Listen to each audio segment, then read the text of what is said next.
In this video, I'll show you how to add texture to type in Procreate.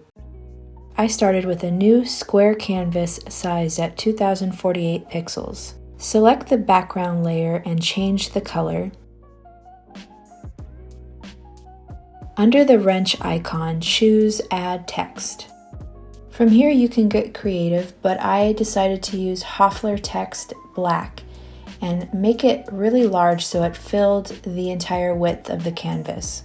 I then locked this layer so that it wouldn't move while I'm doing my texture. Move layer 1 above the text layer and change it to a clipping mask. This way, the texture that we apply to the layer will only go over the text and not affect the background. The key to creating authentic texture is to actually use the same color as your background so that it blends in. For this first texture layer, I'm using an ink destroyer brush by Retro Supply. The texture can be subtle, so you really have to layer this one on. I'll create a separate layer, also turn it into a clipping mask. And this time I'm using the heavy abrasion brush by Retro Supply. This one is much more dramatic, so I only pressed on the canvas twice.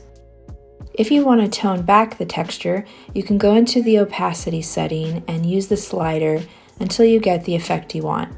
I like it here at about 81%. Add another layer and also make this a clipping mask, so again, all of these only go on the text layer, and I'll use the ink abrasion brush. This one's a little harder to see, so I turned off the visibility of the other layers so I can concentrate on how the texture affected this layer. You can see it's much more subtle.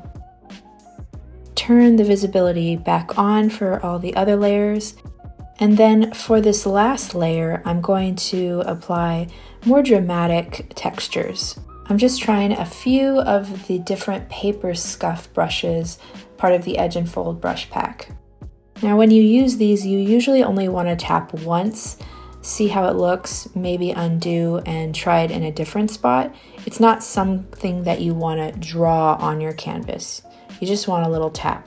And play around with this. Try to get it to look random. You don't want it to look too even. You want it to blend in.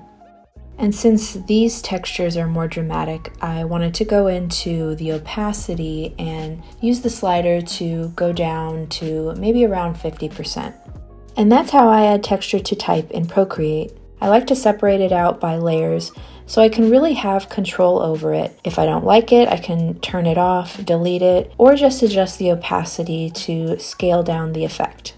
And this is the final Procreate time lapse. If you found this quick Procreate tutorial helpful, give it a like and be sure to subscribe for more. And check out some of these other videos on Procreate.